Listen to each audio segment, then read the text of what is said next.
মহোৎসব, হরিনাম কীর্তন ও মহাসম্মেলন 2025। আজকে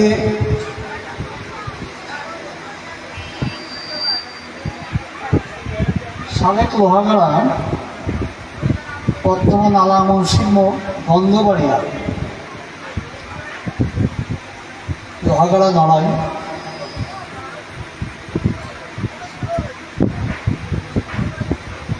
আজকে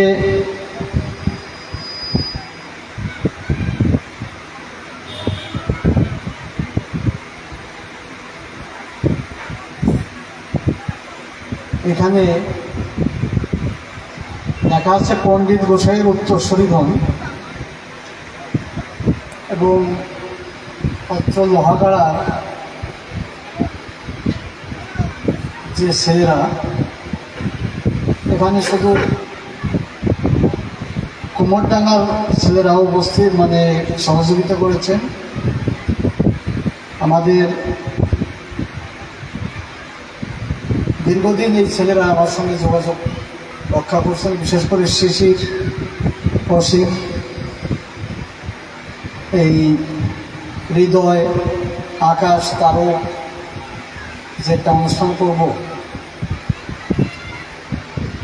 আমি প্রথম বলছি যে আমার লোহাগাড়ার মতুয়া মিশনের নেতৃবৃন্দ আছে, লোহাগাড়া শ্রীপাঠ জয়পুরের উত্তরসূরিবৃন্দ আছে, আমাদের ব্যক্তিগতভাবে আমার শরীর এবং দীর্ঘদিন মতুয়া মিশনের আজীবন সদস্য, কেন্দ্রীয় কমিটির সহসভাপতি, লোহাগাড়া উপজেলা কমিটির সভাপতি, এখন উপদেষ্টা শ্রী বলদেব বিশ্বাস, আমার দীর্ঘদিনের সাথী আমাদের ডাক্তার রবীন্দ্রনাথ বিশ্বাস, পরশমণি মন্টু, অশোক কুণ্ড সহ বর্তমান জেলা কমিটির সভাপতি অসীম পাল, আমাদের দেব মজুমদার সহ মিশনের যারা কেন্দ্রীয় নেতৃবৃন্দ এখানে আছে, গোলকবাবু, আমার সকল সঙ্গে এসছে সম্রাট, চন্দন, উজ্জ্বল, আমি সবাইকে আমার শ্রদ্ধা প্রণাম জানাই। বিশেষ করে আমি আনন্দিত, আমার দুই পাশে বসে আছে তারক গোসাইয়ের পরিবারের যারা আজকে নেতৃত্ব দিচ্ছেন, সেই আমাদের শ্রীমৎ পরীক্ষিত গোসাই, অজয় গোসাই, শান্তিমা, এরা সবাই। ছোট্ট অনুষ্ঠান হলেও ছোট্ট আমাদের সামনে ছোট্ট, কিন্তু বাইরে অনেক ভক্তরা আসছেন, অনেক দল এসছেন, সে কারণে এটা সুন্দর আজকের এই অনুষ্ঠানটা সুসম্পন্ন হতে চলছে। অনেক ভক্তরা এসছেন। একটা বিষয় জানেন, যেদিন মতুয়ার এখন একটা স্বর্ণযুগ বলবো না, স্বর্ণযুগের উপর একটা যুগ চলে, সেটা বলে প্লাটিনিয়াম যুগ, তারপরে বলে হীরক, স্বর্ণ জয়ন্তী বলে, রজত জয়ন্তী বলে, তারপরে প্লাটিনাম জয়ন্তী বলে, হীরক জয়ন্তী বলে। এমন একটা যুগ বলছে মতুয়া ধর্ম প্রচারে। আজকে মতুয়াদের জয় জয়কার, আমার ঠাকুরের সেই আবির্ভাব, যে যুগোপযোগীভাবে ঠাকুর পুরাকানিতে আবির্ভূত হয়েছেন, যুগোপযোগীভাবে নাম দিয়ে এবং যুগের সঙ্গে তাল মিলিয়ে আমার ঠাকুরের যে নাম প্রচারের সিস্টেম আর গুরুচান ঠাকুরের কর্মকাণ্ড একদম যুগের সঙ্গে তাল মিলে। সে কারণে এই মতুয়া সম্প্রদায়, মতুয়া ধর্ম, এরা সেই ধর্ম সমন্বয় সাধন করেই মতুরা চলে এবং মতুরা চলছে। তাই দেখেন, ঠাকুরের দ্বাদশ আজ্ঞার এমন আজ্ঞা, পৃথিবীতে যত শাস্ত্র, শুধু সনাতন ধর্মের শাস্ত্র না, খ্রিস্ট ধর্ম বলেন, ইসলাম ধর্ম বলেন, জৈন ধর্ম বলেন, বৌদ্ধ ধর্ম বলেন, যত ধর্মের মূল সার সংক্ষেপগুলো যদি আমরা একত্রিত করি, তৎসঙ্গে সনাতন ধর্মের সমস্ত ওই সার কিন্তু দ্বাদশটা আজ্ঞা। সেটা হরিচাঁদ ঠাকুর আমাদের জন্য দিয়ে দিয়েছে। এই দ্বাদশ সংজ্ঞা যদি মানা হয়, পুরো গীতাকে মানা হয়। দ্বাদশ সংজ্ঞা যদি মানা হয়, রামায়ণ, মহাভারত, বেদ, সমস্ত পুরাণ, উপপুরাণ, মহাপুরাণকে মানা হবে। সেই জাতি ঠাকুর সমস্ত কিছুই সাধন করে আমাদের দ্বাদশ সংজ্ঞাটা দিয়ে দিয়েছেন। আমরা অনেকে কিছু কিছু গোড়া মতও আছে, এটা সব সম্প্রদায়ের ঠাকুর এই কয়টা নমর, কিন্তু সেটা যে কত মূর্খতার পরিচয় দেয় এরা, যে শুধু এক নমর ঠাকুর বানিয়ে রাখতেছে আমার ঠাকুরকে। যে যদি গুরুচাঁদ ঠাকুর বলছিল নমসূত্র কোলে জন্ম যদিও আমার, তবুও দহি আমি নম রাখা। হ্যাঁ, সে কারণে আজকে ঠাকুরের বাণীগুলো, তার আজ্ঞাগুলো যদি আমরা অনুধাবন করি, তার স্বীয় জীবনগুলো, কর্মকাণ্ড শ্রী শ্রী বোঝার চেষ্টা করে। তারপরে হরিলীলামৃতর জ্ঞান যোগ রসপ্রকরণ, আরো কিছু কিছু ভক্তগণের উদার ভাব, কিছু কিছু উপাখ্যান আছে যে উপাখ্যানগুলো বোঝার সাধ্য আমাদের নেই।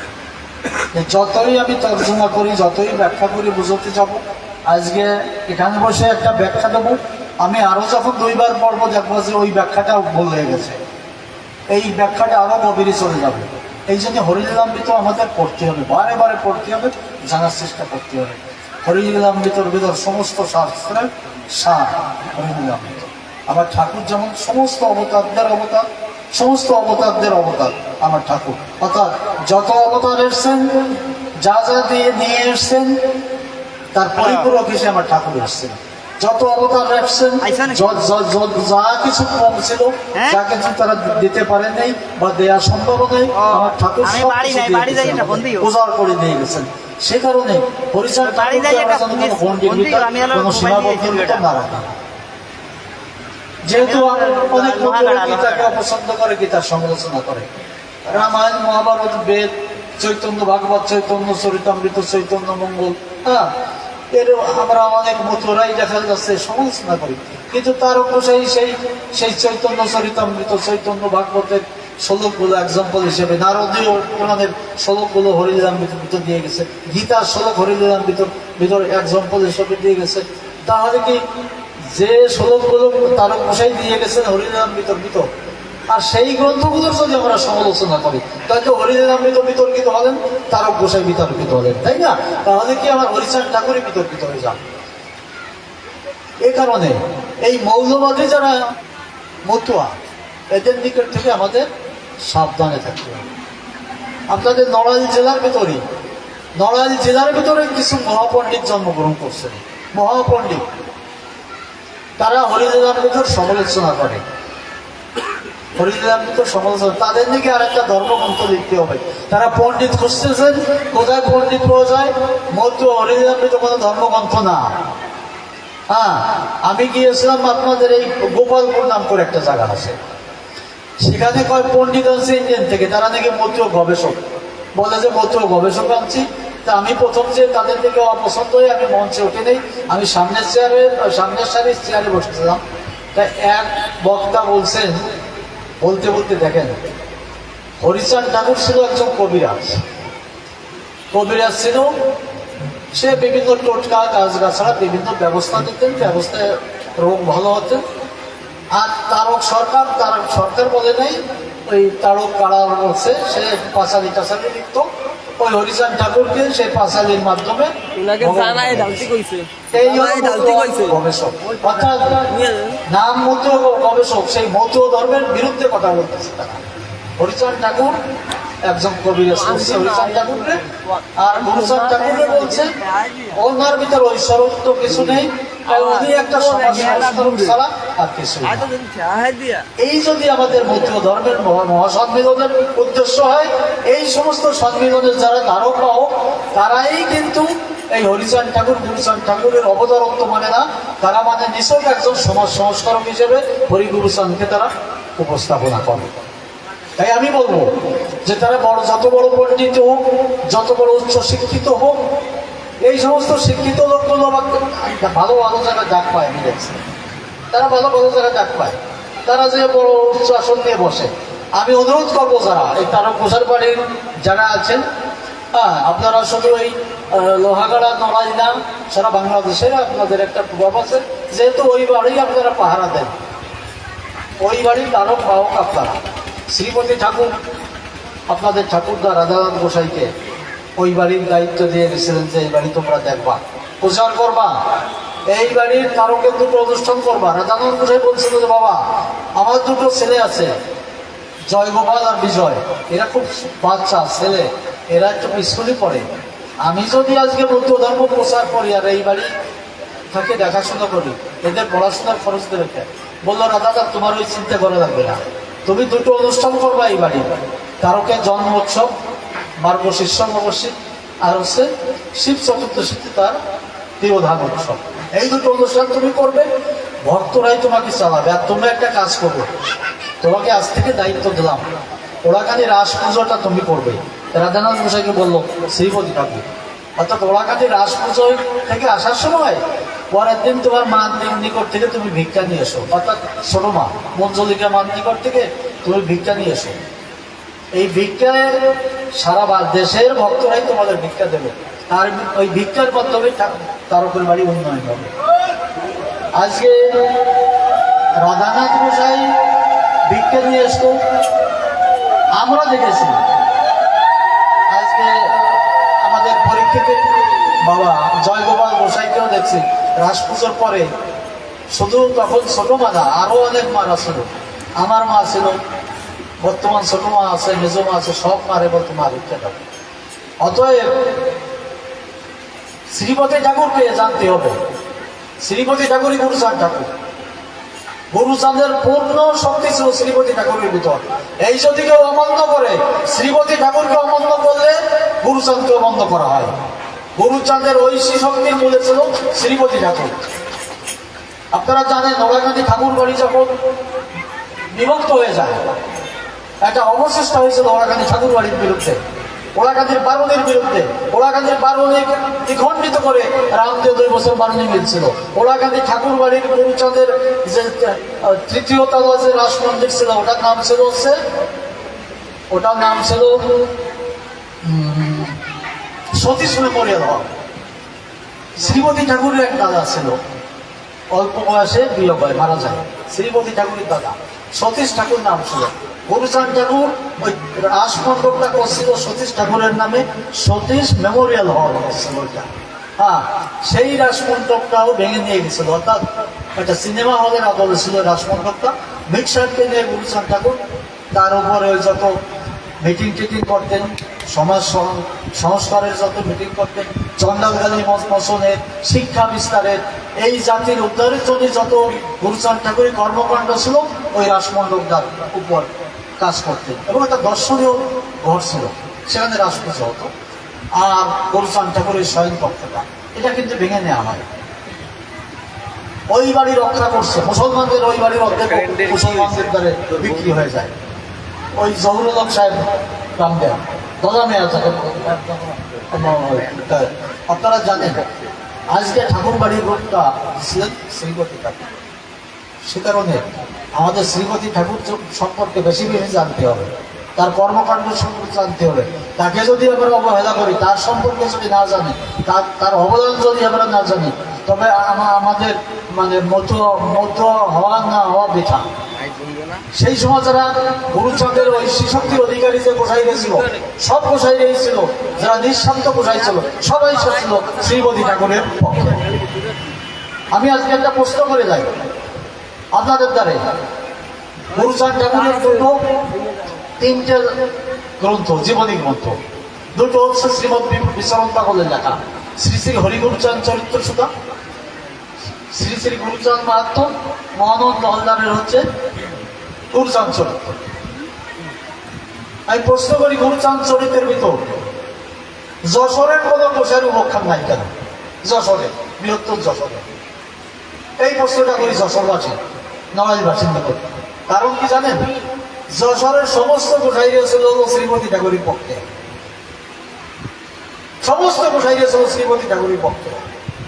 এই কারণে মহানন্দ হলদার ওই যশোরের কোনো ভক্তদের নাম, কোন উপাখ্যান গুরুচাঁদ চরিত্রের ভিতর নেই।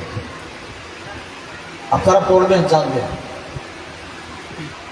বিচরণ পাগল মানে গুরুচাঁদের যারা আধ্যাত্মিক শক্তির অধিকারী, গোপেন পাগল, দারিক পাগল, রাধাচরণ খেপা, রাধাচরণ চক্রবর্তী, দুইজন খেপা ছিল মতুয়া বিশ্বে, দুইজন খেপা। খেপাদের অবস্থান পাগলদের থেকেও উঁচু হয়, উচ্চ স্থান। যারা আগম তত্ত্ব নিগম তত্ত্ব সম্পর্কে জানে তারাই খেপা হতে পারে।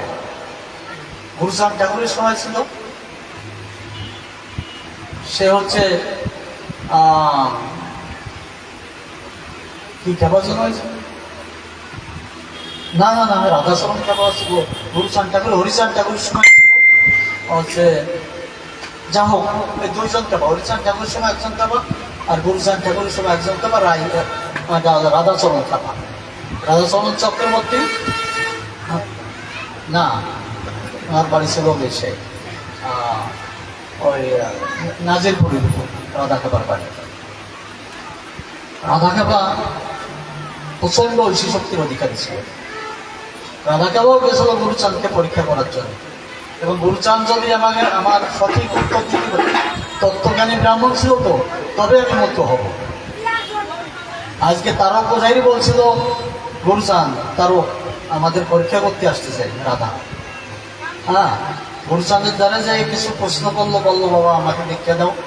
বললো তোর ভার বহন করার মতো আমার শক্তি নেই, তুই তারকের দ্বারে যা। ওই তারক আমার পাশে আছে। আবার তারক দেখা গেল গুরুচাঁদকে, যে সমস্ত শক্তির আধার ছিল। হ্যাঁ, এইভাবে যাও গুরুচাঁদ এবং তারকের সাথে একটা সুন্দর সম্মিলন হলো রাধা খেপা। রাধা খেপা সারা জীবন অর্থাৎ আসাম, ময়মনসিংহ, নোয়াখালী, ভারতের বর্ধমান, মুর্শিদাবাদ এই সমস্ত অঞ্চলে নাম প্রচার করছেন। এবং সে পুরো গুরুচাঁদ অন্তে পুরো শ্রীপতি ঠাকুরকে মানে শ্রীপতি ঠাকুরকে নিয়ে পাবি। এবং এখনো রাধা খেপার যে বড় বড় শিষ্য ছিল, তার মধ্যে এই তোমরা গেছো, ওই যে পিরোলাল গোসাই, তোমার সে নোয়াখালী পিরোলাল গোসাই, যার ছেলে শক্তি বলো, পিরোলালের ছেলে। হ্যাঁ, এটা সব রাধা খেপার বড় বড় শিষ্য, বড় বড় শিষ্য। তাহলে ভারতবর্ষ প্রচুর রাধা খেপার শিষ্যরা আছে। তারা কত বড় কঠোরপন্থী জানেন? ওরাকান্দি ছাড়া কিছু বোঝে না। জরিমানার টাকা 20 বছরও এক জায়গায় জমা থাকলে তারা কাগজ কাগজ পাঠায় না, এমন কঠোরপন্থী তারা মতুয়া, এবং ওরাকান্দি মুক্তি মতুয়া। শ্রীপতি ঠাকুরের জেনারেশন যেখানে আছে, আমরা সেই জায়গা বলে দিয়ে আসবো, অন্যতা কোথাও। সে কারণে এত নিষ্ঠ তারা। এই জন্যে আমি বললাম আপনারা গ্রন্থ পড়বেন। যদি আমাদের কিছু জানতে হয়, বিতর্কের উদ্দেশ্যে যদি যেতে হয়, পাগলের বই পড়বেন। হরি গুরুচাঁদ চরিত্র শুধু গুরুচাঁদ মাহাত্ম, গুরুচাঁদ চরিত আমরা গুরুচাঁদ ঠাকুরের সমাজ সংস্করণ, শিক্ষা বিস্তার, সভা সমিতি, এগুলো ভালো লেখা আছে। যেহেতু মহানন্দ হালদার ছিল পণ্ডিত ব্যক্তি, রাজনীতি করতেন, কিন্তু মহানন্দ হালদারের লেখায় কিছু কিছু জায়গা আমার মনে হয় যে গুরুচাঁদের থেকেও মনে হয় যে গোপাল চৌধুরী বেশি প্রাধান্য দিয়ে লেখা আছে। এই কারণে আমি একে মেনে নিতে পারি না যে বইতে লেখা আছে ওরাকান্দি কিছু থাকবে না, সে বইতে আমি ধর্ম বই হিসেবে মানতে পারি না। মতো স্পষ্ট কথা আমার দ্বারা স্পষ্ট কথা। আমরা তাই মতুয়া মিশন করি, গুরুচাঁদের করার সংগঠন আমি করি। যে সংগঠনের প্রথমবার সভাপতি ছিল প্রমোদ রঞ্জন ঠাকুর, দ্বিতীয়বার থেকে আজীবন উনি যতদিন বেঁচে ছিল সভাপতি ছিল শ্রীপতি ঠাকুর। শ্রীপতি ঠাকুরের লীলা সংকলনের পরে সভাপতি আমার বাবা, ও সেক্রেটারি হয় শশীপতি ঠাকুর, তারপরে সাথে আত্মসম্পাদক হয় শ্রী হিমাংশুপতি ঠাকুর। পরবর্তী থেকে এই সংগঠন কিছুটা হলেও কালে চলছিল। পরবর্তীতে 1988-তে এই সংগঠনের আবার কমিটি করে আমি প্রথম সম্মেলন করলাম আগলচাড়ায়। তারপরে 1992, 93, 94-তে ঢাকায় প্রধানমন্ত্রী এবং প্রেসিডেন্ট, অন্যান্য মন্ত্রীকে নিয়ে আমি রাষ্ট্রীয় প্রোগ্রাম করলাম। এই পর্যন্ত ঢাকা শহর 12 বার মতুয়া মিশনের পক্ষ থেকে আমরা রাষ্ট্রীয় প্রোগ্রাম করছি। খুলনা শহরে একবার, আমরা বরিশাল শহরে করছি, আমরা সিলেটে কয়েকবার করেছি, চিটাগাং করেছি, আপনারা জন্য সুখী হবেন, আমরা সুদূর দুবাই এবং শারজায় 2008-এ সম্মেলন করেছি। আমরা ঠাকুরের 200তম আবির্ভাব উৎসব করছিলাম আসামে, গৌহাটিতে, আসামের রাজধানী গৌহাটিতে। হরিচাঁদ ঠাকুরের 200তম আবির্ভাব উৎসব। আসামের প্রচুর মতুয়া আছে, ওই যে রাধাকামার শিষ্য যারা, তারা ঠাকুরের 200তম আবির্ভাব উৎসব করছিল আসাম। সেখানে যাওয়ার, ওই সম্মেলনে যাওয়ার আমার সৌভাগ্য হয়েছিল। ভারতবর্ষের এমন কোনো প্রদেশ নেই আমি না গিয়েছি মতুয়া মিশনের ঝান্ডা নিয়ে। সেখানে মতুয়া মিশনের কমিটি আছে, মতুয়া মিশনের লোকজন আছে, ওরাকান্দিমুখী লোকজন। আপনারা জানেন 2019-এ ঠাকুরনগর যখন মোদিজি আসলেন, দুটো দল হয়ে গেল, একটা হলো তৃণমূল পন্থী, একটা বিজেপি পন্থী। তৃণমূল সরকার পুরো বিরোধিতা করছিল যাতে মোদিজি না আসতে পারে ঠাকুরনগর, এবং ওই মোদিজির অনুষ্ঠানে যাতে লোক না হয়। সে কারণে রাষ্ট্রীয় কার্যক্রমে, রাষ্ট্রীয় যত গাড়ি ছিল, ওদের বহু সরকারি বাস আছে, এই বাসগুলো ধর্মঘট ডেকে দেব যাতে রিজার্ভও একটা গাড়ি না পায়।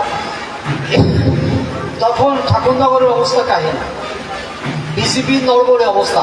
শান্তনু পাঠক তখন কিন্তু বিজেপির নমিনেশন পাইনি। তার ভিতর বিজেপির কিছু লিডারের কথায় উনি কথা দিছে ঠাকুরনগর আসবে। ওরা একটা টেকনিক দিল যে ওরাকান্দি ঠাকুরদের যদি ঠাকুরনগর আনা যায়, এই অঞ্চলে ওরাকান্দিমুখী মতুরা থেকে বেশি। যারা ঠাকুরনগরের মমতা ঠাকুরের কথাও শোনে না, যারা শান্তনু ঠাকুরের কথাও শোনে না, এরা হচ্ছে ওরাকান্দির ঠাকুর। ওরাকান্দির থেকে যে কোনো ঠাকুর এসে যদি ডাক দেয়, তবে ভক্তরা সময় ভূমিক হয়ে পড়বে ঠাকুরনগর। ওখানে আমি এবং সম্পদ ঠাকুরকে তারা আমন্ত্রণ জানিয়েছিল। ওখানে আমার ছোট কাকা জীবিত ছিল, হিমাংশুমতি ঠাকুর, ওনাকেও নিমন্ত্রণ জানাইছিল। উনি শারীরিক কারণে যেতে পারে নাই। সেটা ঐতিহাসিক মিটিং হয়েছিল মোদিজির ওই মিটিংয়ে। যারা নিরপেক্ষ মতুয়া ওরাকান্দির মুখে, তারা কারোর কথা মানে নেই, তারা ওই অনুষ্ঠানে যোগদান করেছিল। এবং ওই অনুষ্ঠানে বসেই আমি মোদিজিকে, ওনার সাথে 3বার হাত মিলানোর সৌভাগ্য হয়েছিল। আমি বলছিলাম আপনি ওরাকান্দি আসতে হবে। এই মতুরা দেখছেন, এর প্রাণ কেন্দ্র হচ্ছে ওরাকান্দি, এইটা কেন্দ্র হচ্ছে ওরাকান্দি। আপনি ওরাকান্দি আসলেন, সারা পৃথিবীর মতুয়াদের তার কাছে চলে যাবে মতুয়াদের যে আপনি ওরাকান্দি মন্দিরে পুজো দিয়েছেন, ওরাকান্দি আপনি দিয়েছিলেন, আপনার গ্রহণযোগ্যতা আরও বাড়বে। উনি বললেন ঠিক আছে ঠাকুর সাহেব, আমি যাবো। উনি বাংলা বোঝে, থোড়া থোড়া বলতেও পারে। উনি আসলেন ওরাকান্দি। আপনারা তো পরের ইতিহাস জানেন। আজকে সারা বিশ্ব, যেদিন উনি ওরাকান্দি আসছেন, সারা বিশ্বের প্রচার মাধ্যমে, মিডিয়ার মাধ্যমে আজকে প্রচার হয়ে গেছে ওরাকান্দির নাম, মতুয়া সম্প্রদায়ের নাম, হরিগুরু সাহেবের নাম। উনি যেদিন ওরাকান্দি এসে হরি মন্দিরে প্রণাম করলেন। সে কারণে কোনো রাষ্ট্রনায়ক যদি কোনো মন্দিরে যায়, কোনো ধর্মীয় প্রতিষ্ঠানে যায়, তার প্রচার অটোমেটিক হয়ে যায়। এই জিনিসটা মতুয়া মিশন অনেক থেকে আগের থেকেই বুঝতে পেরেছিল বিদায়। অন্তত যারা কোনো সময় কল্পনাও করতে পারি নাই যে ঢাকা শহরে একটা সম্মেলন করতে হয়, ঢাকায় মতুয়াদের একটা প্রতিষ্ঠান দরকার, তখনই 1992-তে মতুয়া মিশন পরপর 3বার বাংলাদেশের প্রধানমন্ত্রী, বাংলাদেশের রাষ্ট্রপতি, বাংলাদেশের ধর্মমন্ত্রী সহ সম্মেলন করছিল ঢাকা শহরে। সেই সম্মেলনে যাওয়ার সৌভাগ্য অনেকেই হয়েছিল নড়াইলে। এখনো আমার কথা, মতুয়াদের অনেক সংগঠন আছে, আমরা কাজে বিশ্বাসী। যারা কাজ করবে আমরা তাদের সার্বিক সহযোগিতা করব। আমরা কাজে বিশ্বাসী, আমরা বলবতে বিশ্বাসী না। কেউ কাজ করলে যে তার বিরোধিতা করবো তাতে আমরা বিশ্বাসী না। আপনারা জানেন যে ওই শ্রীমতী ঠাকুরের সমাজ থেকে লক্ষ্মীকালী বা ওদের সঙ্গে ওই শ্রীমতী ঠাকুরের পরবর্তীতে আমাদের একটা মতবিরোধ আছে, কিন্তু মতুয়ার একটা প্রতিষ্ঠান লক্ষ্মীকালী, শ্রীবাড়ি লক্ষ্মীকালী যখন মুসলমানদের হাতে চলে গিয়েছিলেন, ওই বাড়ি রক্ষা করতে জন্য মতুয়া মিশন গিয়েছিল। পদ্মনব ঠাকুর গিয়েছ যে ওই বাড়ি রক্ষা করছিলাম, ওই বাড়ির অর্ধেক অংশ আমরা উদ্ধার করি। তখন ওই সাগরের বয়স 3 বছর। সাগরের জন্ম হলো 89 সালে, সাগরের জন্ম 1989 সালে। আমরা 1993-তে ওই বাড়ি উদ্ধার করতে চাই। ওই সাগরের জন্য ইতিহাস 3 বছরের বাচ্চা। তখন ওই সাগরের ঠাকুরমা বকুলবাদী, ঠাকুরের বাবা হরিদাস ঠাকুর আমার পার উপর বলছে, ঠাকুর আপনি আমাদের পুর চান, এই বাড়িও মুসলমানরা এসে গেছে অর্ধেকটা। আর 6 মাস থাকলে আমরা এই বাড়ি থাকতে পারবো না, এই বাড়ি উত্তর করে। আমরা কিন্তু এটা কখনো দেখি নাই সেটা মহাসংঘ করে এ বাড়ি যাবো না, তাই না? আমরা জানি আজকে যদি লক্ষ্মীকালীর বাড়ি না থাকে, কালকে গঙ্গা চন্দ্র থাকবে না, তারপরের দিন ওই কৃষ্ণগুলো থাকবে না, অর্থাৎ আমাদের মধ্য শ্রীপাঠগুলো আস্তে আস্তে ভ্যানিশ হয়ে যাবে। অতএব এটা রক্ষা করার দায়িত্ব আমাদের। এটা মহাসংঘ করলো না করলেও দরকার নেই, আমরা যাচ্ছি, আমরা সাকসেসফুল হলাম, ওই বাড়ি আমরা রক্ষা। এখন অবশ্য তারা অস্বীকার করে অন্য নবঠাকুর করে নাই, কিছু করে নাই, কিন্তু ওটা যদি সাগরের বাবা বেঁচে থাকতো, তার ঠাকুরমা যদি বেঁচে থাকতো, তাদের নিকট থেকে সত্য করে ইতিহাস এবং এখনো হাজার হাজার প্রাচীন গোসাইরা বেঁচে আছে।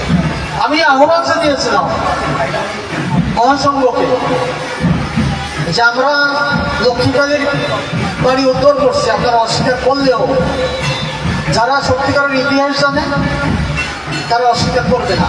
আমি অনুরোধ করি খুলনার আশ্রমটা সদমোজার করা, এই আশ্রমটা দেবাল সদবিক্রি করে গেছিল লবণ ছাড়া, মামলা চলে যদিও, তবুও আজ পর্যন্ত মহাসংঘর পক্ষ থেকে আশ্রম উদ্ধারের জন্য প্রতিবাদ স্বরূপ কেন একটা মানববন্ধন হলো না, কেন একটা সমাবেশ হলো না যে আমরা খুলনার আশ্রমটা আমরা ফেরত চাই? ওই লবণছড়া পটুয়াখালী অঞ্চলে আমরা একটা মিছিল তো করতে পারতাম যে এইটা আমাদের আশ্রম ছিল, ৪৫-৫০ বিঘা জায়গাতে এই আশ্রমটা আজকে হাতছাড়া হয়ে গেছে। আমরাও সম্পৃক্ত হতাম, আন্দোলনের দ্বারে সব কিছুই পরাজিত হয়। কেন হলো না এখনো পর্যন্ত? আজকে গোপাল সাধুর সমাধিটা এখানে, গোপাল সাধুর সমাধিটার ভিতর মলমূত্র নির্গত হচ্ছে, গোপাল সাধুর সমাধির ভিতর লেট্রিন হয়েছে, এগুলো তো দুঃখজনক। আমরা আহ্বান জানাবো খুলনার আশ্রমটা যাতে উদ্ধার হয়, যেহেতু ওটা হরিগুরুচাঁদ আশ্রম, এই আশ্রমটা উদ্ধার করার জন্য মহাসংঘকে আমি আহ্বান জানাবো। যা হোক, আমি আর কথা বলবো না। আজকে যে আপনারা জানেন শাসনের অবৈধভাবে যে কোনো একটা রাজনৈতিক সংঘাতের মাধ্যমেও আজকে আমাদের কিছু মধ্যদের বাড়ি ক্ষয়ক্ষতি হয়েছে, আমরা তাদের সমবেদনা জানাই এবং প্রয়োজনে আমরা ওখানে যাব। আমরা যে এই মধ্যদের পাশে বা এই সনাতন হিন্দুদের পাশে দাঁড়ানো আমাদের কর্তব্য, আমরা সবাই সমবেদনা জানাবেন। এবং আমি চাইব নড়াইল এই যে হরিগুরুচাঁদ মধ্য মিশনের কমিটি, আপনারা নড়াইলের যত প্রতিষ্ঠানগুলো আছে, প্রাচীন পুরনো যত গোসাইদের বাড়িগুলো, এগুলো রক্ষা করার দায়িত্ব আমাদের। আর কারো গোসার বাড়ি আরও শ্রীবৃদ্ধি হোক, এই বাড়ি আরও 3 দিন উত্তর শ্রীবৃদ্ধি হোক, যেহেতু ওড়াখানির পরপরই শ্রীপাঠ জয়পুর তারক ধামের আমাদের প্রতিষ্ঠান, এই প্রতিষ্ঠান যখন আমরা রক্ষা করার আমাদের সবার দায়িত্ব। এবং আরও আপনারা সার্বিকভাবে সহযোগিতা করে এখানে কারো গোসার বাড়ি যত উন্নতি হবে, তার সঙ্গে ওড়াখানিতে তত উন্নত হবে। অতএব এই ধামগুলো, এই শ্রীপাঠগুলো উন্নয়ন করার দায়িত্ব আমাদের সবার, সমস্ত মধ্যে, এবং আপনারা সবাই যাবেন। আর আজকের এখানে যে অনুষ্ঠান হচ্ছে, এই অনুষ্ঠানটা আপনারা ধরে রাখবেন, প্রতি বছর আপনারা অনুষ্ঠানটা করবেন। আপনারা যে অনুষ্ঠানটা করছেন এর জন্য আমি মধ্য মিশনের পক্ষ থেকে আমরা সার্বিক সহযোগিতা করব এবং আপনাদের আমি ধন্যবাদ জানিয়ে, আমার শ্রদ্ধা জানিয়ে, আমার প্রণাম জানিয়ে আগামী 9-11 তারিখ 11ই জুন আমাদের মধ্য মিশনের কাউন্সিল অধিবেশ, মধ্য মিশনের নতুন কমিটি হবে। আপনারা অবশ্যই সাড়ম্বরে উপস্থিত থাকবেন। আর আগামী শনিবারে আমাদের একটা প্রস্তুতি মিটিং আছে, এই মিটিংয়ে জয়েন করতে আপনাদের অনুরোধ করছি। এই কথা বলে আমি আপনাদের আবারও প্রণাম জানিয়ে শেষ করছি। আমি চলে যাব, যেহেতু আমার একটা প্রোগ্রাম আছে, আপনারা উপস্থিত থেকে অনুষ্ঠানটা সম্পূর্ণ করবেন। ধন্যবাদ।